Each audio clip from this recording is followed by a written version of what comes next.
దేవుని నామానికి మహిమ కలుగును గాక. ఈ అవకాశం ఇచ్చిన మన ఆత్మీయ తండ్రి గారికి, ఆత్మీయ తల్లి గారికి నా హృదయపూర్వక వందనాలండి. కూడి వచ్చిన మీ అందరికీ నా వందనాలు. త్వరగా బైబిల్ గ్రంథం తెరిచినట్లయితే ఈ రోజున వాగ్దానం చూద్దాం. యెషయా గ్రంథము 47వ అధ్యాయం 10వ వచనం. ప్రతి ఒక్కరు పరిశుద్ధ గ్రంథం ఓపెన్ చేద్దామండి.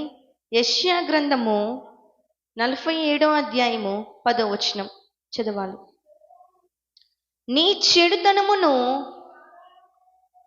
నీవు ఆధారము చేసుకొని ఎవడును నన్ను చూడడని నేను అనుకుంటుని, నేనున్నాను, నేను తప్ప మరి ఎవరు లేరని నీవు అనుకొనున్నట్లుగా నీ విద్యయు నీ జ్ఞానమును నిన్ను చెరిపివేసును. కళ్ళు మూసుకున్నట్లయితే ఎక్కడ వాడక్కడ ప్రార్థన చేసుకుందామండి. మహాపరిశుద్ధుడైన ప్రేమగల తండ్రి, ఇటు వాగ్దానం వరకు కూడి వచ్చిన బిడ్డలతో, నిలబడి నాతో, మైక్ సజ్జంగా ఉంటున్న ప్రతి ఒక్కరితో, లైవ్లో చూస్తున్న ప్రతి ఒక్కరితో మీరేం మాట్లాడమని కోర్చు యేసయ్య నామములో అడిగి వేడుకుంటున్నాం మా పరమ తండ్రి, ఆమేన్. మరొక్కసారి చదువుకున్నామండి.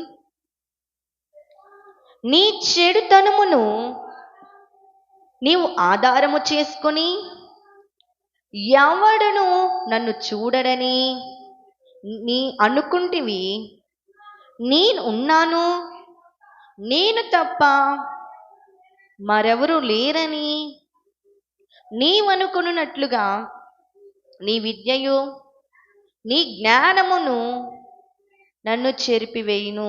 చలమ్మ, అక్కడేమనుంది? నీ చెడుతనమును నీవు ఆధారము చేసుకొని ఎవడు నన్ను చూడలేదని అనుకుంటున్నా. ఆ మాటకి అర్థం ఏంటంటే, ఈ రోజున నువ్వు చేస్తుంది నాకు తప్ప ఎవరికి తెలియదని అనుకుంటున్నావా? ఈరోజు నువ్వు చేస్తున్నది, నేను చేస్తున్న ఎవరికి తెలియదు. నా భర్తకు కూడా తెలియకపోవచ్చు, నా భార్యకు కూడా తెలియకపోవచ్చు, నా బిడ్డలకు కూడా తెలియకపోవచ్చు నేనేం చేస్తున్నాను. నాకొక్కడికే తెలుసు, నాకొక్కదానికే తెలుసు నేనేం చేస్తున్నాను. పిల్లి కూడా పాలు తాగేటప్పుడు ఏం చేసిద్దండి? ఎవరు చూడట్లేదని తన పని తను చేసుకునేది, కానీ అందరు చూస్తున్నారని దానికి తెలియదు. అలానే మనము చేస్తున్న పాపము కూడా ఎవరు చూడట్లేదు, ఎవరికి తెలియకపోవచ్చు. నేనొక్కదాన్నే ఉన్నా ఎవరికి తెలియకపోవచ్చు. అర్ధరాత్రి 1కి నువ్వు ఫోన్ పట్టుకొని ఏం చేస్తున్నావో పక్కనున్న నీ భార్యకు కూడా తెలియకపోవచ్చు, నీ భర్తకు కూడా తెలియకపోవచ్చు. కానీ నువ్వు చూస్తున్న యేసయ్యకి అన్నీ తెలుసు. నువ్వు అనుకుంటావు నేను చేస్తుంది ఎవరికి తెలుసు, నేను చేస్తుంది ఎవరికి తెలుసు? ఎవరికి తెలియదు కదా. ఎవరు నన్ను ఏలు పెట్టి చూపిలేరు. ఎందుకు? నేను చేస్తుంది ఎవరికి తెలియదు కాబట్టి. నువ్వు అనుకుంటున్నావా? ఏ రోజున అనుకుంటున్నావా? నీ చెడుతనముని ఆధారము చేసుకొని ఎవరు నన్ను చూడట్లేదు, నేను ఒక్కదాన్నే ఉన్నా, ఎవరూ నన్ను చూడట్లేదు అని అనుకుంటున్నావా? ఈ రోజున యవన బిడ్డలు చాలా మంది ఏం చేస్తారంటే, ఎన్నింటికమ్మా కాలేజ్ అయిపోయిందంటే 5 o'clock. మరి టైం 8 అయింది కదా, ఇంతసేపు ఎక్కడున్నావు? Extra class. ఎవరికి తెలుసు? చిన్న అబద్ధం. ఎవరికి తెలుసు? ఎవరికి తెలియదు కదా. ఈ రోజున నీ బిడ్డలు కాస్త నైట్ టైం ఫోన్ పట్టుకున్నారంటే ఏం అవసరం ఉండదు వాళ్ళకి? ఏం అవసరం ఉండదు. అన్నెసెసరీ చూస్తామే, వీడియోస్ చూస్తాం, చాటింగ్ చేయడం ఎవరికి తెలియకపోవచ్చు అనుకుంటారు. కానీ పరమ చూస్తున్న యేసయ్యకి అన్నీ తెలుసు. నువ్వు అనుకోవచ్చు నేను చేస్తుంది ఎవరికి తెలియకపోవచ్చు, నేనే ఫోన్ మాట్లాడితే ఎవరికి తెలియకపోవచ్చు, నేనే చాటింగ్ చేస్తే ఎవరికి తెలియకపోవచ్చు, నేను ఏమి చేసినా ఎవరు నన్ను చూడరు కదా, నేనొక్కదాన్నే కదా అనుకోవచ్చు. నేను ఏ జారత్వము చేసినా ఎవరికి తెలియకపోవచ్చు, నేను ఏ వ్యభిచారము చేసినా ఎవరికి తెలియకపోవచ్చు, నేను ఏ దొంగతనము చేసినా ఎవరికి తెలియకపోవచ్చు నిజమే. కానీ నా యేసయ్యకి అన్నీ తెలుసు. నా యేసయ్య నిన్ను చూస్తున్నాడు. ఆయనకి మరుగైన స్థలం ఏదైనా ఉందా అండి ఈ భూమి మీద? చెప్పండి. అందరం ఒక చోటుకెళ్ళి దాంకుందాం. ఉందా? లేదు కదా. మనం ఇక్కడ ఒక చిన్న గుడిసెలో ఉండి మనం ఏ పాపము చేస్తున్నా కానీ ఆయనకు అన్నీ తెలుసు. ఆయనకు మరుగైన స్థలం ఏది లేదు ఈ భూమి మీద. ఆయనకు అన్నీ తెలుసు. నువ్వు రక్షణ తీసుకున్నావు కరెక్టే. ఏమని? నేను ఇంకెప్పుడు ఏ పాపము చేయను పాస్టర్ గారు, నేనే తప్పులు చేయను. చేసే ఒకప్పుడు అన్నీ ఒప్పుకొని రక్షణ తీసుకుంటున్నా, అన్నీ ఒప్పుకొని బాప్తిసం తీసుకుంటున్నా అని నిలబడి తీసుకున్నావు. అది పాస్టర్ గారికి కాదు నువ్వు చెప్పింది, దేవుడితో నువ్వు మాట్లాడావు, దేవుడికి చెప్పావు. కానీ ఇప్పుడేమైంది? ఇప్పుడేమైంది? ఇప్పుడు ఏం జరుగుతున్నాయి అండి? ఈ 3 రోజులు ఏం జరుగుతాయి మన మందిరంలో? సిద్ధపాటు ప్రార్థన. బల్లారాధన ముందు సిద్ధపాటు ప్రార్థన. సిద్ధపడుతున్నావా? ఇదేందో కొత్తగా కామిచ్చారు పాస్టర్ గారు సిద్ధపాటు ప్రార్థన అని.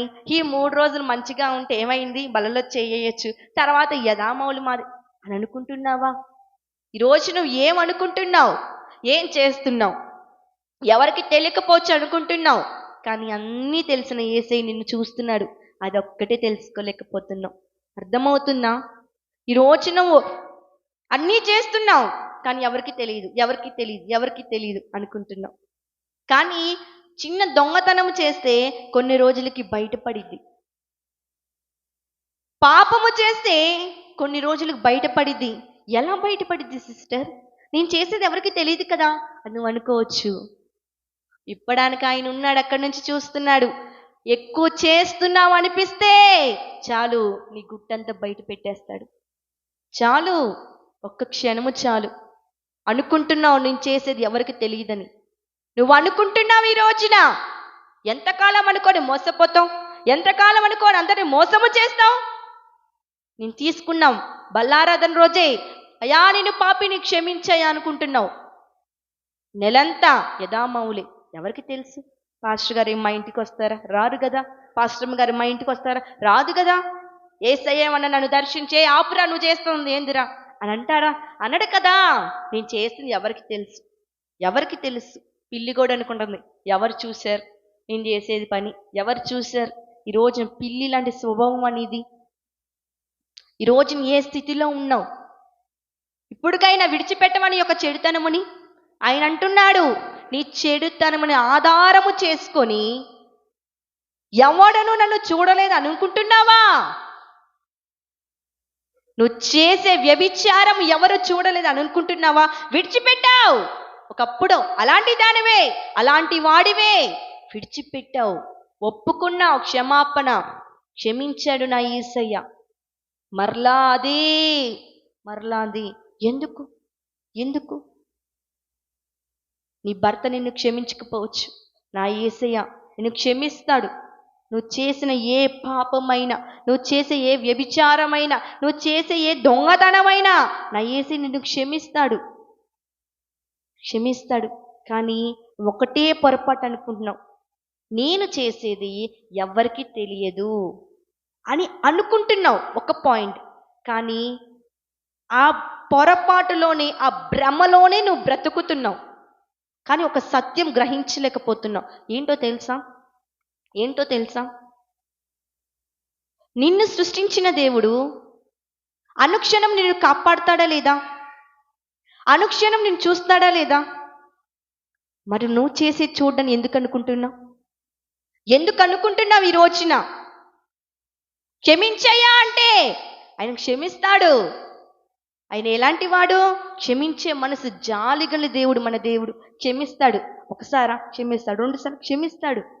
కానీ ఒక్కసారి కోపం వచ్చింది ఆయనకి. కోపం ఎక్కడ ఉంటుంది? ఒక క్షణమే ఉంటుందంట. ఆ క్షణంలో ఏమైపోయిద్దో ఎవరికి తెలియదు. అలాంటి పని చేయమాకు, చేయమాకు. ఈరోజు విడిచిపెట్టు. నువ్వు చేస్తున్నది విడిచిపెట్టు. ఆయన ఎవ్వరు నన్ను చూడట్లేదు అనుకుంటున్నావు. భ్రమలోనే బ్రతుకుతున్నావు. ఆ భ్రమలోనే అన్నీ విచ్చలవిడిగా చేస్తున్నావు. ఇప్పుడుకైనా విడిచిపెట్టు. కింద మాట చదవండి ఒక్కసారి. నేనున్నాను, నేను తప్ప మరి ఎవ్వరూ లేరని అనుకుంటున్నావా? ఈ రోజున నీవు అనుకుంటున్నావా? నేను తప్ప ఎవరూ లేరు, నేను ఇక్కడ ఉన్నా, నేనే చేస్తున్నా.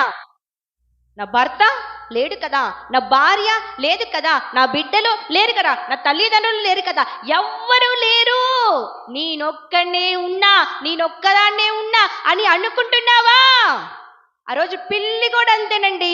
ఒక్కసారి పరీక్షించండి. మనం డోర్లన్నీ వేసి వెనకాల నుంచొని పిల్లి తాగుతుంటే చూస్తూ ఉంటాం. ఏం చేస్తుంది? ఎవరు లేరు, తాగేస్తుంది. తాగేస్తుందా లేదా? తాగేస్తుంది. అలా చేస్తున్నావా? ఎవ్వరూ లేరు, ఎవ్వరు నన్ను చూడరు, ఇప్పుడికైనా విడిచిపెడతావా అనుకుంటున్నావు? ఈ రోజున ఎవ్వరు నన్ను చూడరు, నేనేం చేస్తున్నా ఎవ్వరికి తెలియదు, నా తల్లిదండ్రులకు తెలియదు, ఏ ఒక్క చిన్న అబద్ధం నమ్మేస్తారు. ఎన్ని రోజులు ఆడతావు అబద్ధాలు? ఎన్ని రోజులు ఆడతావు? ఎప్పటికైనా పాపం బయటపడిద్ది. ఇప్పటికైనా ఒప్పుకో, నా దేవుని క్షమిస్తాడు. ఎంతకాలం అండి, ఎంతకాలం రక్షణ పొందావు? అన్నీ విడిచిపెట్టి రక్షణ పొంది కరెక్ట్గా ఒక నెల రోజులు, ఒక 2 నెలలు, ఒక 3 నెలలు మంచి వ్యక్తిగా దేవుడు నమ్మకముగా ఒక మెప్పు పొందావు దేవుడి సన్నిధిలో ఉండి, మరలా అదే స్థితి, అదే స్థితి. ఎవరు నన్ను అడుగుతారు, అసలు ఎవరు నన్ను చూస్తారు అనుకుంటున్నావా? ఆ మాట ఏముంది అక్కడ? ఏమనుంది? ఎవ్వరు నన్ను చూడట్లేదు అని అనుకుంటున్నావా? కానీ ఆయన నిన్ను చూస్తున్నాడు, ఆయన నిన్ను చూస్తున్నాడు. ఆయనకు మరుగైన స్థలం ఏది లేదు ఈ భూమి మీద. ఆయన నిన్ను చూస్తున్నాడు. ఎప్పటికైనా బాధపడే ముందు అది ఒప్పుకోవాలి. కుటుంబం రోడ్డును పడే ముందు ఒప్పుకో. ఇప్పటికైనా విడిచిపెట్టు దాన్ని, నీ యొక్క చెడుతనమును విడిచిపెట్టు. అది ఏదైనా కానీ. 10 ఆజ్ఞలు ఉంటాయి మోషే నిర్గమకాండంలో. ఏమని? జారత్వం, దొంగతనం, వ్యభిచారం, పొరుగు సొమ్ము ఆశించకూడదు, అవన్నీ ఉన్నాయి. అవన్నీ చెడుతనమే. అవన్నీ నీలో ఉన్నాయి. ఈ రోజున సిస్టర్ నువ్వు చెప్తున్నావు, నేనే తప్పుడు దాన్ని కాదు, నేనే జారత్వము చేయలే, ఏ వ్యభిచారము చేయలా అని నువ్వు అనుకుంటున్నావు, కరెక్టే. మరి పొరుగు వాని సొమ్ము ఎందుకు ఆశిస్తున్నావు? అది కూడా చెడుతనమే కదా, అది కూడా చెడుతనమే కదా.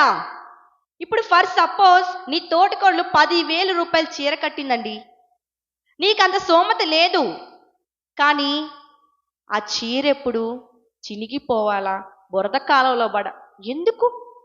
అది తప్పు, అది కూడా పాపమే. అవన్నీ విడిచిపెట్టమంటున్నాడు. నువ్వు మనసులో అనుకుంటున్నావు, అందరి కళ్ళకి కనపడినట్టుగా పాపం చేయాల్సిన అవసరంలా, నీ హృదయం ఎరిగిన దేవుడు చూస్తున్నాడు. అర్థమవుతుందా? అర్థమవుతుందా? ఆయన నీ హృదయం ఎరిగాడండి. నీ హృదయముల ఆలోచనలు కూడా పాపముగా వస్తున్నాయి. ఈ రోజున విడిచిపెట్టు. మన హృదయం అంతా యేసై ఉండాలి, మన ఆలోచనలు కూడా దేవుడు స్వరమై ఉండాలి, దేవుడు స్వరమై ఉండాలి. కానీ మనము మాత్రం అడగము, అయ్యా నేను ఒక ఘోర పాపిని, నన్ను క్షమించు అని అడగము. ఏమడుగుతాం? అయ్యా నాకు ఈ అవసరం ఉంది, అయ్యా నాకు ఈ ఆపద ఉంది, అయ్యా నాకు ఈ శ్రమలు ఉన్నాయి, నన్ను విడిపించవా, నా గర్భం తెరవవా, నా కుటుంబం కట్టవా, అదే అడుగుతాము. కానీ నన్ను క్షమించయ్యా, ఇంకెప్పుడు ఏ తప్పు నేను చేయనయ్యా అని అడగము. ఎందుకు అడగమంటే చేద్దామని. ఎవరు చూస్తున్నారు, నన్నెవరంటారులే. కానీ నా దేవుడు నీతో మాట్లాడుతున్నాడు ఈరోజు. ఇప్పుడుకైనా ఆలస్యమైనది ఏదీ లేదు. ఇప్పుడుకైనా ఒప్పుకో. కప్పుకోవడం వల్ల నీకు భయమే కలిగిద్ది, భయమే వచ్చిద్ది. కానీ ఈరోజు ఈ క్షణం ఒప్పుకో. అయ్యా నేను ఒక ఘోర పాపినయ్యా, నన్ను క్షమించయ్యా, నేను చేసిన అతిక్రమంలో నన్ను క్షమించయ్యా అని ఈరోజు ఒప్పుకో. నా దేవుడు నిన్ను క్షమిస్తాడు. ఎందుకంటే ఆయన జాలిగల దేవుడు, ఆయన పైన కృప చూపిస్తాడు. ఇప్పటికైనా ఒప్పుకో. ఈ రోజున ఇప్పటికైనా దేవుడితో మాట్లాడుతున్నా కానీ ఈ మాటలు నాకు కాదులే, ఎవరు నన్ను చూడరులే, ఈ పిల్లి ఇంతే చెప్పిద్ది, అయిపోయింది, తర్వాత మన ఇష్టారాజ్యం అని అనుకోవచ్చు. కానీ అందరికి తెలిసి అందరు నిన్ను అనేక మాటలు అనే ముందు ఇప్పటికైనా ఒప్పుకోవాలని విడిచిపెట్టు. నా దేవుని క్షమాభిక్షణ ఇస్తాడు. ఇప్పటికైనా ఒప్పుకో. ఒక సిస్టర్ అంట దేవుడి సన్నిధికి వెళ్తుంది, దేవుళ్ళ ఎదుగుతుంది. సాక్ష్యం అండి, ఎప్పుడైనా మీకు చెప్తాను, టైం లేదు. దేవుడి సన్నిధిని ఎదుగుతుంది, పరిచర్య చేస్తుంది, దేవుడి కీర్తనలు పాడుతుంది, వాక్యం అందించింది, దేవుడు బలంగా వాడబడుతుంది. కానీ ఒకప్పుడు ఆమె జీవితం, ఆమె గతం చాలా ఘోరంగా ఉంది. విడిచిపెట్టి దేవుడి సన్నిధిలో ఎదుగుతుంది, కానీ ఆ గత జీవితం పదే పదే ఆమె గుర్తొస్తుంది, పదే పదే ఆమె గుర్తొస్తుంది. అయినా వచ్చినప్పుడు యేసయ్యా నన్ను క్షమించయ్యా అంటుంది, మరలా పరిచయలో వాడబడుతుంది, మరలా గత జీవితం గుర్తొస్తానే ఉంది. అలా అలా కంటిన్యూ అవుతుండగా ఒక రోజున, అందరు శ్రద్ధగా వినండి, ఒక రోజున ఆమె దేవుడి సన్నిధిలో ఒక్కటే ఊడుస్తూ ఉంది. ఎవరు లేరండి, ఊడుస్తూ ఉంది. ఆ ఈరోజు శుక్రవారం కదండి, అలానే ఫాస్టింగ్ ప్రేయర్. గురువారం నైట్ ఏం జరిగిందంటే, ఏ వ్యక్తితో అక్రమ సంబంధం ఉందో అది విడిచిపెట్టి, అయా నేను పాపినయ్యా నన్ను క్షమించాను రక్షణ పొందిందో అదే వ్యక్తితో గురువారం నైట్ మాట్లాడింది. ఏం చేసింది? ఫోన్ మాట్లాడింది. భర్తకి తెలియదు, పిల్లలకి తెలియదు, ఎవరికి తెలియదు. ఏం చేస్తుంది? ఒక్కటే ఊడుస్తుంది దేవుడి సన్నిధిలో. ఊడుస్తూ పాటలు పాడుకుంటూ ఉంది. ప్రార్థన చేసుకునేటప్పుడు అడిగింది, అయ్యా నన్ను క్షమించయ్యా, నేను ఏ తప్పు చేయనయ్యా, ఇంకెప్పుడు చేయనయ్యా, ఎప్పుడు చేయనయ్యా అంటుంది. కానీ రక్షణ పొందిందండి సహోదరి. ఆ రోజున ఎవ్వరు లేరు, నిశ్శబ్దంగా ఉంది మందిరం అంతా. ఊడుస్తుంటే దేవుడి స్వరం వినపడింది ఆమెకి. నువ్వు అన్నో దినము నోటి ద్వారా ఎందుకు పాపము చేస్తున్నావు అని స్వరం వినపడింది. చూసింది, ఎవ్వరూ లేరు, నిశ్శబ్దంగా ఉంది. ఎవరో లే అని మరలా ఊడుస్తుంది. నీతోనే నేను మాట్లాడుతున్నా, నువ్వు అన్నో దినము నోటి ద్వారా ఎందుకు పాపము చేస్తున్నావు? ఎందుకు చేస్తున్నావు? తన అంతరాత్మ చెప్తుంది, నిన్న చేసావు కదే, ఇప్పుడు ఒప్పుకోకుండా నేను ఇంకే తప్పు చేయనయ్యా నన్ను క్షమించయ్యా అంటున్నావు. చేసావుగా పాపము నిన్న నైటు, ఇంకే ఏ తప్పు చేయనని ఎలా అంటున్నావు?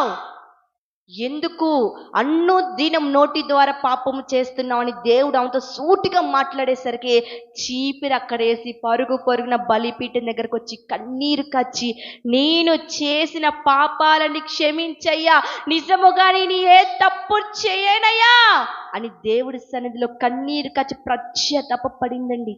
ఈ రోజున అట్టి మనసు నీకుందా? ఉందా? ఎవరికి తెలియదులే నేను చేసేదేంటో, ఎవరికి తెలియకపోవచ్చు, నా యేసయ్యకి తెలుసు. ఆయన నిన్ను చూస్తున్నాడు. ఆయన నుంచి మన పేరు ఎలా పలకాలంటే, మంచి దాసుడా రా నా దగ్గరికి అని అనిపించుకోవాలి మనం. అంతేకాని నువ్వు ఇటువంటి దానివమ్మా, ఇంకా మారవా, ఎప్పుడు ఈ బ్రతుకేనా అని దేవుడి చేత అనిపించుకోకూడదు. ఒక్కసారి దేవుడే మనని అలంటే చచ్చిపోయినాం, ఇంకా అక్కర్లేదు, ఇంక అసలుకి బ్రతికే అక్కర్లేదు. ఆ రోజు నా సహోదరిని దేవుడు అన్నాడు, పరీక్షించేసరికి దేవుడు ఆ మాట అనేసరికి కన్నీ రాకుండా దేవుడి సన్నిధిలో ప్రార్థన చేస్తున్నాయా నన్ను క్షమించ, ఇంకెప్పుడు చేయనంది. దేవుడి సన్నిధిలో పరిచర్య కొనసాగిస్తుంది. అదే ఎవరికి తెలియకపోవచ్చు, ఎవరు నన్ను చూడట్లేదు, నేనొక్కదాన్నే ఉన్నా అనుకోవచ్చు. నువ్వు దేవుడి సన్నిధిలో రక్షణ పొందేటప్పుడు అనుకుంటావు, తీర్మానం తీసుకుంటావు, నేను ఏ తప్పు చేయనయ్యా, కడ వరకు నీతోనే ఉంటానని తీర్మానం తీసుకుంటావు. కొన్ని నెలలకే, కొన్ని రోజులకి ఆ తీర్మానం అంతా ఏమైపోతుందో గ్రహించు. ఈ రోజున నోటి ద్వారా ఎంతమంది అండి దేవుడి సన్నిధిలో శృతిస్తున్నారు, బయటికి వెళ్ళేసరికి అత్తడు తిడుతున్నారు, కోడలను తిడుతున్నారు, అనేక బూతులు మాటలు, ఆ మాటలు కూడా పలకకూడదని బైబిల్ గ్రంథంలో ఉంది. ఈ రోజున నువ్వు ఏ చెడుతనం చేస్తున్నావో దాన్ని విడిచిపెట్టే. ఎవ్వరు చూడట్లేదు అని అనుకుంటున్నావు. ఏముంది అక్కడ? చదవండి ఒక్కసారి. నేనున్నాను, నేను తప్ప మరి ఎవ్వరూ లేరని నీవనుకున్నట్లుగా నీ విద్యయు నీ జ్ఞానమును నిన్ను చెరిపివేయును. నీ యొక్క విద్య, నీ యొక్క జ్ఞానము నిన్ను చెరిపి వేస్తుంది. అర్థమవుతుందా? అర్థమవుతుందా? ఉండొచ్చు, చదువు ఉండొచ్చు, జ్ఞానం ఉండొచ్చు, మరి నువ్వు చేస్తుంది ఏందమ్మా? నువ్వు చేస్తుంది ఏంది? ఐఏఎస్ ఆఫీసర్ నువ్వు చేస్తుంది ఏంది? మరి డాక్టర్ని నువ్వు చేస్తుంది ఏంది? ఏం చేస్తున్నావు ఈ రోజున? జ్ఞానం ఉంది, డబ్బు ఉంది, తెలివి ఉంది, చదువు ఉంది, ఏమీ లాభం? ఏమీ లాభం లేదు నా దేవుడు ముందది. మరి అంత తెలివి ఉంటే, అంత జ్ఞానం ఉంటే, అంత చదువు ఉంటే, మరి నువ్వు చేస్తుంది ఏంటి? నీ యొక్క జ్ఞానమును, నీ యొక్క విద్యను, నీ యొక్క చదువును అది చెరిపి వేస్తుంది. గ్రహించు, ఇప్పటికైనా గ్రహించు, దాన్ని విడిచిపెట్టు.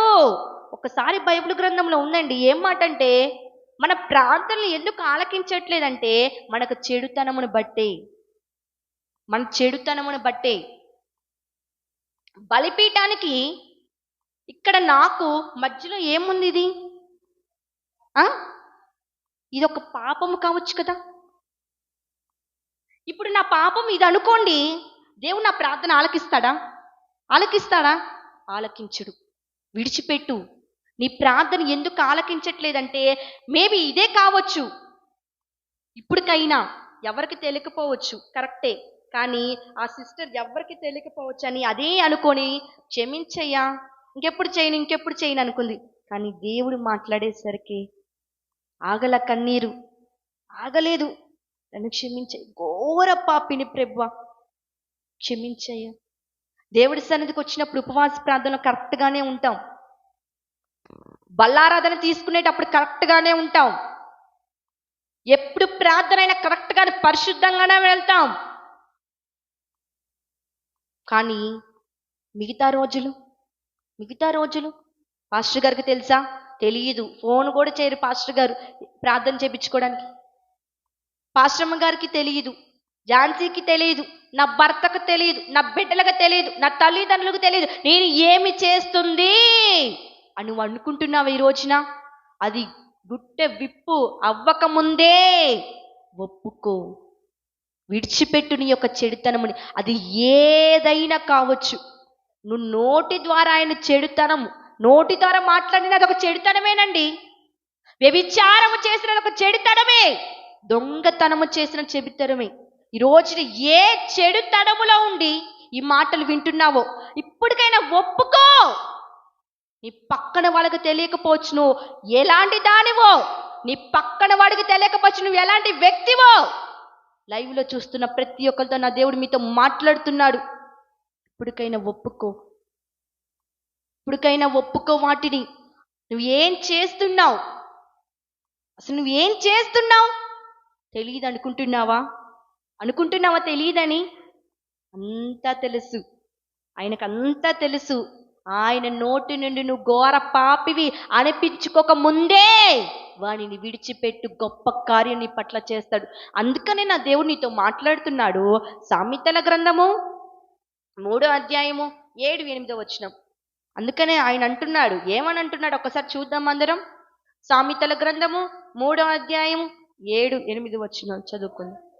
యెహోవా యందు భయభక్తులు కలిగి చెడుతనమును విడిచిపెట్టుము, అప్పుడు నీ దేహమునకు ఆరోగ్యమును, నీ ఎముకలకు సత్తుయు కలుగును.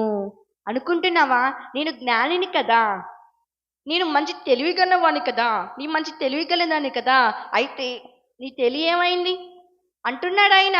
నేను జ్ఞాని అని కదా అని నువ్వు అనుకో మాకు. యెహోవా యందు భయభక్తులు కలిగి నీ చెడుతనమును విడిచిపెట్టుము. ఏమంటున్నాడు? దేవుడి యందు భయభక్తులు కలిగి నీ చెడుతనం విడిచిపెట్టమంటున్నాడు. చాలా మందికి దేవుడు అంటే భక్తి ఉండిద్ది. ఏ విధంగా? ఆయన నాకు ఏది అడుగుతా అది ఇస్తాడు. ఎప్పుడు ప్రార్థన చేసినా నా ప్రార్థన ఆలకిస్తాడు. ఆయన నా పట్ల కార్యం చేస్తాడు. ఆయన గొప్ప దేవుడు. ఉపవాసం ఉండి ఏది అడుగుతా అది ఇస్తాడు. భక్తి ఉంటుంది అందరికీ, కానీ భయం ఉండదు. భయం ఉండదు. ఆయన నిన్ను చూస్తున్నాడు అనే భయం ఉండదు. ఆయన నిన్ను చూస్తున్నాడు, ఏ క్షణమనైనా నన్ను బయట పెడతాడని భయం ఉండదు. భక్తుండిద్ది. ఆరాధన చేస్తాం, అన్నీ చేస్తాం, ఉండదు, భయం ఉండదు. ఈ రోజున కొంతమందికి అయితే భయం ఉండదు. అమ్మో ఆయన గొప్ప దేవుడు, ఏమన్నా అంటాడేమో, అమ్మో ఏం చేస్తాడేమో, భయం ఉంటుంది, భక్తి ఉండదు. ఇప్పుడు భార్య భక్తులు అంటారా? భార్య ఒక వేరు, భక్త వేరు అంటారు. చెప్పండి, ఇద్దరు ఒకటేనా? ఓకే. మరి భయభక్తులు అన్నారా, భక్తి భయం అన్నారా? ముందుగా మనకు దేవుడి సన్నిధికి వచ్చేటప్పుడు భయం ఉండాలి, తెలుసా? భయం ఉండాలి. ఆయన నన్ను చూస్తున్నాడు, ఏ క్షణమైనా ఆయన ఏదైనా చేయగలడు అనే భయం ఉండగలగాలి. నెక్స్ట్, ఆయన చూస్తున్నాడనే భయం ఉన్నప్పుడు ఆయన గొప్ప దేవుడని భక్తి కూడా ఉండాలి. అంతేకాని భక్తి ఉంటే సరిపోయింది, భయం ఉన్నా లేకపోయినా ఏమైందిలే అని అనుకోకూడదు. ఆయన నిన్ను చూస్తున్నాడనే భయం ఉండగలగాలి. అప్పుడు దేవుని యందు భయభక్తులు కలిగి చెడుతనం విడిచిపెట్టుము. ఈ రోజున నీ యొక్క చెడుతనం విడిచిపెట్టు. ఆయన నిన్ను చూస్తున్నాడనే భయం ఉందా? భక్తి ఉందే, కరెక్టే. ఆ భయం ఉందా సిస్టర్? భయం ఎలా కలిగిద్ది? భయం ఎలా కలిగిద్ది? భక్తి అయితే ఏదో ఒక కార్యం చేస్తే వచ్చేసిద్ది భక్తి. మరి భయం ఎలా వచ్చింది? భయం ఎలా వచ్చింది? ఆ రోజు నా సహోదరికి కూడా భయం లేదండి, భక్తి ఫుల్గా ఉంది. అన్నీ చేసేది, పరిచర్లు అన్నీ వాడబడేదే, భక్తి ఫుల్గా ఉంది. భయం మాత్రం ఏమీ లేదు. ఆయన నన్ను చూస్తున్నాడు, చూస్తే ఏమన్నా అంటాడు, భయం లేదు. భయం లేకే తప్పుడు పని చేసింది. చేసిన మరుసటి రోజే దేవుడు ఆవిడకి గద్దించాడు. అప్పుడు వచ్చింది భయం. భయం అప్పుడు వచ్చింది. ఈ రోజున భయం ఎలా వచ్చింది అంటావా? దేవుణ్ణి అడుగు, ఆయన ఎలా భయపెడతాడో నాకైతే తెలియదు. కానీ ఈ రోజున నువ్వు దేవుడి సన్నిధికి వస్తున్నావంటే భయభక్తులు కలిగి ఉండాలి. అప్పుడు మన చెడుతనం విడిచిపెట్టి, కింద మాట చదవండి, అప్పుడు నీ దేహమునకు ఆరోగ్యమును నీ ఎముకలకు సత్తు కలుగును. ఈ రోజున ఆరోగ్యం నీకు కావాలా? సిస్టర్, నీకు ఆరోగ్యం కావాలా? బ్రదర్, నీకు ఆరోగ్యం కావాలా? కావాలా వద్దా? కావాలైతే ఏం చేయాలి? ఎవరి మీద? దేవుడి యందు భయభక్తులు కలిగి నీ చెడుతనమును విడిచిపెడితేనే నీకు దేహమునకు ఆరోగ్యమును నీ ఎముకలకు సత్తువు ఇస్తానంటున్నాడు. నేను ఇంత పని చేస్తున్నామండి, మనమంతా పని చేస్తున్నాం పొలంలోకి వెళ్ళి, అది ఆరోగ్యం ఉండే చేస్తున్నామా లేకపోతే డబ్బుల కోసం చేస్తున్నావా? ఆరోగ్యం ఉండి చేస్తున్నాం. ఫర్ సపోజ్ గవర్నమెంట్ ఆఫీసర్స్ ఏం చేస్తారు? సాఫ్ట్వేర్ ఇంజనీర్స్ ఏం చేస్తారు? ఒక్క చోటే ఆ కుర్చీలో కూర్చొని ల్యాప్టాప్ వేసుకొని నొక్కుతా ఉంటారు. వాళ్ళకి ఏమొచ్చింది? నడువులు నొప్పులు వస్తాయి, అన్ని బలహీనాలు వస్తాయి. వాళ్ళు ఎందుకని చేస్తున్నారు? ఆరోగ్యం ఉంది కాబట్టేనే చేస్తున్నారు. ఇప్పుడు 10 కోట్లు ఇచ్చి నాకు ఆరోగ్యం అయ్యా డాక్టర్ అంటే ఇస్తాడా? ఇప్పుడు ఎవరైనా ఇక్కడ డాక్టర్స్ ఉన్నారా? 10 కోట్లు ఇస్తా, నాకు మంచి ఆరోగ్యం ఇవ్వు అంటే ఇస్తారా? మొన్న సోమవారం అనుకుంటా, మంగళవారం నైట్ ప్రేయర్ ఉందని చెప్పేసి నా గొంతంతా పోయింది, అందరికీ తెలుసు. అది నేను ఏ ట్యాబ్లెట్ కూడా వేసుకోలే, మళ్ళా ఏ ట్యాబ్లెట్లు వేసుకోలే. అదే నాకు బాగాలేదని చెప్పి హాస్పిటల్కి వెళ్ళి 1,00,000 రూపాయలు వేసుకోండి, 1,00,000 రూపాయలు ఇస్తాను, నాకు మంచి స్వరం కావాలి పాటలు పాడటానికి అని డాక్టర్ని వెళ్ళి అడిగితే ఆయన ఇస్తాడా నాకు? రోజంతా కన్నీరు కాచాను. ఆ రోజున సోమవారం అండి, నైట్ దేవకి అత్తలు ఇంట్లో ప్రార్థన జరిగింది, అందరూ వచ్చే ఉంటారు.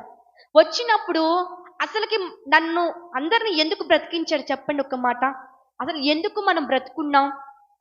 దేవుని మహిమ పరుస్తానికే మనం బ్రతుకున్నాం, తెలుసా మాట? ఆ మాట దేవుడు నాతో మాట్లాడాడు. నీ ద్వారా నాకు మహిమ రావాలన్నప్పుడు నేను నా చనిపోయే వరకు నా ద్వారా నీకు మహిమ వచ్చిద్దని అని అనుకున్నా. కానీ ఆ రోజున పాస్టర్ గారు పాట పాడిన తర్వాత ఫస్ట్ నేను పాడతా, కానీ నాకు అసలు మాట రావట్లేదు. ఏడుపు వస్తుంది. ఎందుకు నా ద్వారా మహిమ రావట్లేదు, నేనేం తప్పు చేశాను, కన్నీరు కార్చుకుంటున్నా, రావట్లేదు, స్వరం రావట్లా, ఎంత పెద్దగా పాడినా రావట్లేదు. అందరూ పాడారు. పాడిన తర్వాత స్వరం ఏమైందమ్మా అని అందరు అడుగుతాడా? అడగని ఏమైంది, నా దేవుడు అడగగా ఆయన ఎందుకు నాకు ఇలాంటి ఆపద ఇచ్చాడు, నాలో ఏమి ఇంకా చూస్తున్నాడు, నాలో ఇంకా ఎందుకు అనగొడుతున్నాడని అదే స్వరముతో మాట రాకపోయినా కానీ నేను పాడానండి. అక్కడ దేవుడు నన్ను మహింపరిచా. అది చూశాడు కాబట్టి ఆశీర్వాదకుడికి అప్పటికప్పుడు మంచి స్వరం నాకు దేవుడు ఇచ్చాడు తెలుసా. అప్పటికప్పుడు ఇచ్చాడు. ఆ రోజున ఆరాధన పాటలో, ఇన్ని సంవత్సరములో ఆరాధన పాటలో నేను ఎప్పుడు అంతగా కన్నీరు కారవలా. ఆరాధన పాట అంటే పాడుతాను, కానీ ఆ రోజు కార్చిన కన్నీరు నా దేవుడు చూశాడు. పాట పాడుతుంటే అందరూ నేను రోదన చేస్తున్నారు కన్నీటితో, ఎందుకయ్యా, నాలో ఇంకా ఏముంది, నన్ను క్షమించు, నన్ను క్షమించు, నన్ను క్షమించని కన్నీరు కాచి ఆ రోజున పాట పాడాను. ఆ ప్రార్థన నా దేవుడు చూశాడు. ఆ కన్నీరు నా దేవుడు చూశాడు. నా తగ్గింపుతనం నా దేవుడు చూశాడు. కానీ మంగళవారం మార్నింగ్ నుంచి స్టేజ్ ఎక్కే వరకు కూడా నాకు మంచి స్వరమే లేదు. పాట మాట్లాడటానికే స్వరము రావట్లేదు. అందరు అడుగుతున్నారు, ఎలా పాడతావమ్మా, ఎలా పాడతావు, ఎలా పాడతావు అని. నా దేవుడు గొప్ప కార్యం చేస్తాడు చూడండి అని ఒకే మాట చెప్పేదాన్ని. కానీ పాస్టర్ గారు కూడా అన్నారు, ఎలా ఉంది స్వరం, ఎలా ఉందన్నారు. స్టేజ్ ఎక్కే ముందు కూడా రావట్ల మాట. స్టేజ్ ఎక్కే ముందు ప్రార్థన చేసుకున్నా, మైక్ పట్టుకున్నాక ప్రార్థన చేసుకున్నా, ఏం చేస్తావు నాకు తెలియదు యేసయ్యా, నా ద్వారా నీకు మహిమ రావాలయ్యా అని పాట కూడా మహిమ మహిమ నీకేనయ్యనే పాట పాడా తెలుసా. ఈ రోజున నేను అంత మంచి స్వరము, నాకు ఆరోగ్యం ఎలా వచ్చింది, నేను దేవుడి యందు భయభక్తులు కలిగిన చెడుతనం విడిచిపెట్టాను కాబట్టి నా దేహం ఆరోగ్యం వచ్చింది. ఈ రోజు నీకు ఆరోగ్యం ఎందుకు రావట్లేదంటే నీ చెడుతనం ఇంకా విడిచిపెట్టలేదేమో. ఇప్పటికైనా విడిచిపెట్టు. ఏమిస్తానంటున్నాడు, నీ యొక్క ఎముకలకి సత్తువిస్తానంటున్నాడు. నువ్వు ఇంతగా హ్యాపీగా ఉండి పని చేయగలుగుతున్నావంటే అది కేవలం ఆరోగ్యాన్ని బట్టియే కదా. 10 కోట్లు ఇస్తే ఆరోగ్యం అంటే ఎవరు ఇవ్వలేరు. ఆయనకి 1,00,000 రూపాయలు ఇచ్చినా 1,00,000 రూపాయలు తీసుకోడు. నీ యొక్క చెడుతనం విడిచిపెడితే చాలు, నీకు మంచి ఆరోగ్యం ఇస్తాడు, నీ దేహమునికి మంచి ఆరోగ్యం ఇస్తాడు. ఇప్పటికైనా ఎవరు చూడట్లేదులే నేను చేసే పాపం ఎవరు చూడట్లే అనుకుంటున్నావు, భ్రమలోనే బ్రతుకుతున్నావు, కానీ ఒప్పుకోలేకపోతున్నావు. ఆ సిస్టర్ భయపడింది, భయం ఏంటో తెలిసింది. ఈరోజు నీకు భయం లేదా, ఆయన చూస్తున్నాడని భయం లేదా. రక్షణ తీసుకున్నప్పుడు అన్ని విడిచిపెట్టావు, రక్షణ తీసుకున్నాక యథామౌలి ఇష్టారాజ్యం జీవితమేనా? ఆ డ్రింకింగ్కి, ఆ స్మోకింగ్కి, ఆ ప్యాకెట్కి, ఆ వ్యభిచారానికి, అన్నిటికీ నువ్వు దాసం అయిపోయావా, బానిస అయిపోయావా? ఇప్పటికైనా విడిచిపెట్టు. నా దేవుడు నీతో మాట్లాడుతున్నాడు, విడిచిపెట్టు. నీ దేవునికి మంచి ఆరోగ్యం ఇస్తాడు, నీ యొక్క ఎముకలకి సత్తువిస్తాడు. విడిచిపెట్టు. నేను క్షమించు, నేను చేసిన పాపములు క్షమించు, నేను చేసిన అతిక్రమలు నన్ను క్షమించాయా అని అడుగుదామా? ప్రతి ఒక్కరు మోకాలు ఎద్దామండి. ఇప్పుడు కాకపోతే ఎప్పుడు వేస్తాం మోకాళ్ళు? ప్రతి ఒక్కరు మోకరించి ప్రార్థనలో ఉందామండి. అయ్యా, నా నోటి ద్వారా, నా కాళ్ళ ద్వారా, శరీరంగా మాటల ద్వారా, చూపుల ద్వారా ఏ చెడుతనం అయితే నాలో ఉందో ఇప్పటికీ నన్ను క్షమించాయా.